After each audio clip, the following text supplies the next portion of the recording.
Hello YouTube, this is Matt Wicks of the Bluebell Model Railway channel. Today is the arrival of the first of the models due in this year. This is the first review of 2015.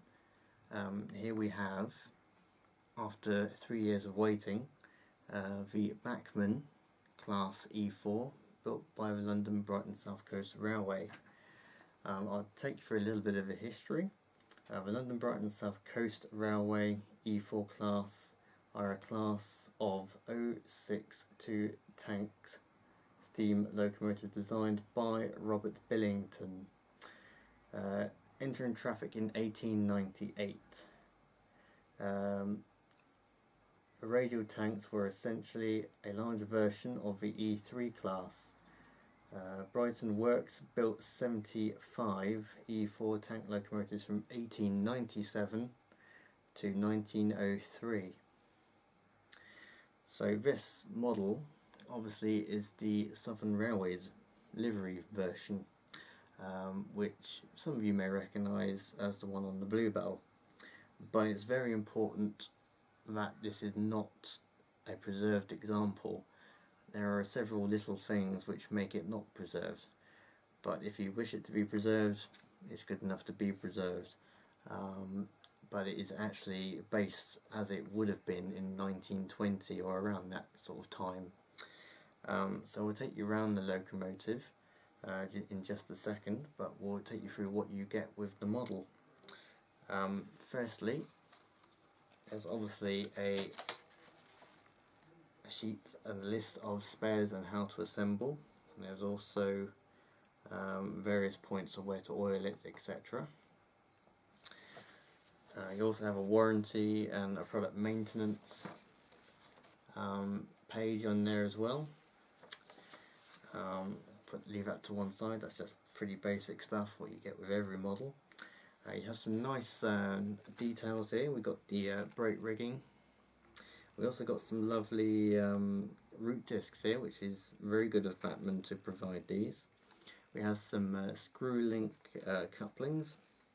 We have some air hooks, steam heating, and also a vacuum brake pipes as well, because obviously this locomotive was vacuum braked and also air braked.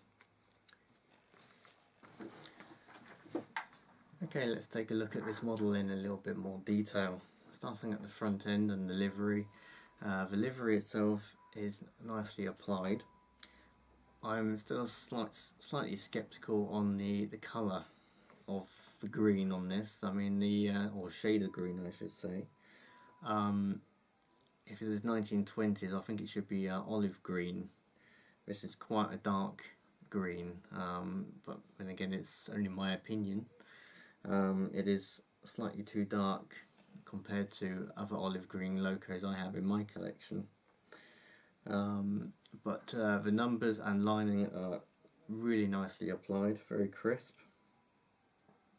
It has some nice rivet detail on the model as well. We'll just start at the front end. Hopefully you can see okay. You can see on the front we have some buffers here which are not sprung, but then again you don't really need them to be sprung. We also have some lamp irons or some root disc holders. We have two smaller ones and some taller ones here and one on the top. We have some nice rivet detail on the running plate. We also have a nicely separately fitted smoke box door handle. There is a slight mould line down the front of the chimney, which I think you can just about see if I reflect it into the light a little bit. We have some nice printing here on the buffer beam, B473, painted red on the buffer beam, and the letters in yellow or gold. Moving around to the side. Again, as I say, the livery is nicely applied to the side of the tanks. Again, nicely fitted, separately fitted pipework to the clack valve on the side of the boiler. The splashes are nicely done. The printed plate builder's plate on the splasher there is slightly oversized, but again, this could be a limitation due to the printing of that plate on the side here. Now, as I mentioned, this is not a preserved model, but it does say on the Hatton's website that it is preserved, but it's not. As I say, it's the 1920s, how it would appear in the 1920s. There's no lubrication pots on the Loco saddle, for example, on the smoke box saddle, and there's no lining on the front of the cab, which sets it apart from the preserved example. But they're only small things, and you can apply some of the lining and maybe make your own lubrication pots for the saddle. As I mentioned, the Loco has quite a nice weight to it, so it should pull quite well. We have some nice handrails going around. It's been shaped really nicely around the front and around the tank. This is a single piece which runs from the cab all the way around. And there's quite a few bends. I mean, I've made a model of this, a kit model, and it is a pain in the backside to do the handrails on this. So very nicely done on that.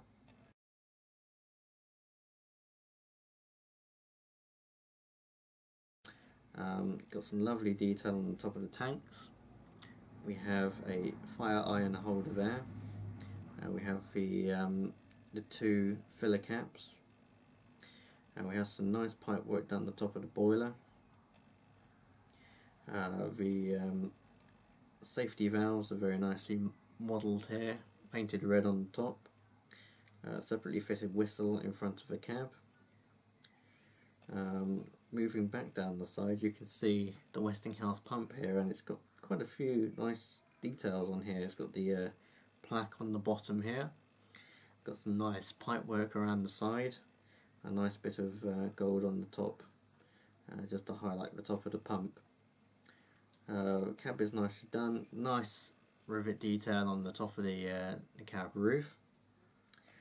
We'll look in the cab in a minute because I don't think it's too visible, but you might be able to see just a slight bit there of the interior. Again, it's nicely decorated, really nicely done.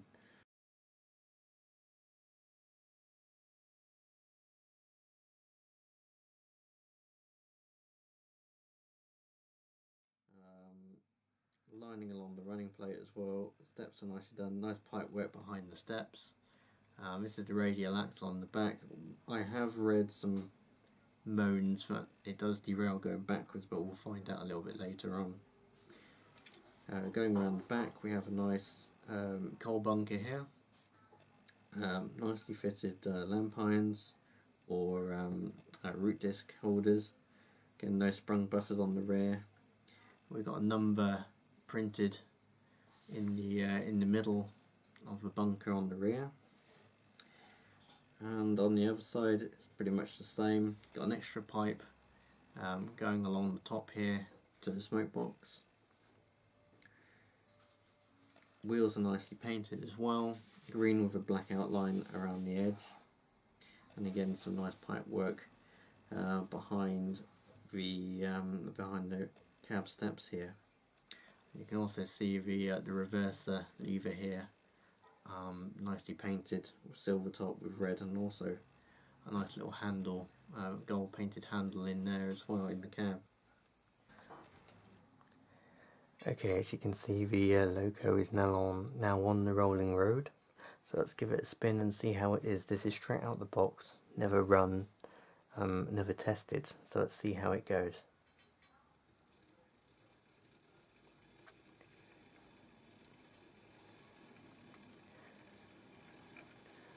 Very nice smooth takeoff there without any stuttering. This is just a DC controller, a box standard Hornby controller.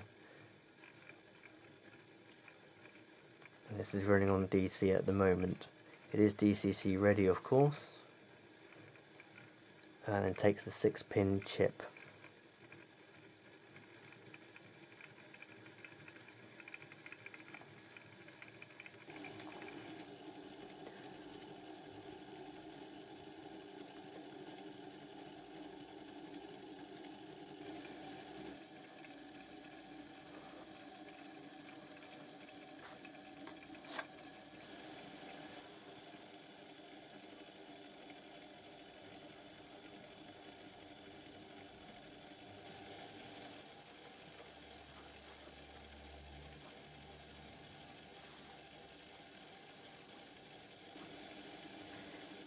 Anyway, I hope you enjoyed this small and quite short review. What I'll do now is I'll be packing this Loco away and taking it up the club to see how it runs on the test track and to see how it pulls with some rather nice Hornby Monsell coaches behind it. Anyway, that's all for now. Hopefully you'll join me again for another review, because we're expecting another one of these in the LBSC livery, and there's a few other new things coming very soon, so hopefully we'll see you again soon, and thanks for watching.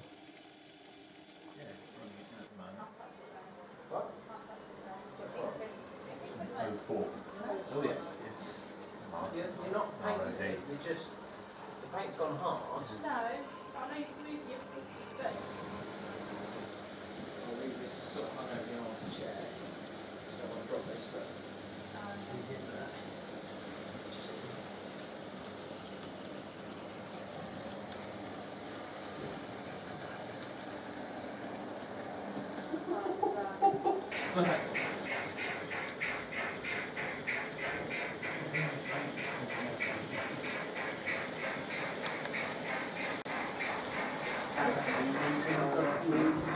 Around it. Yeah, so you can get it in the front. I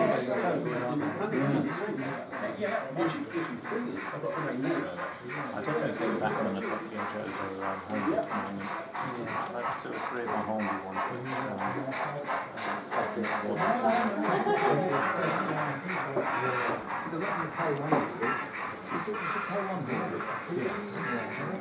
Review.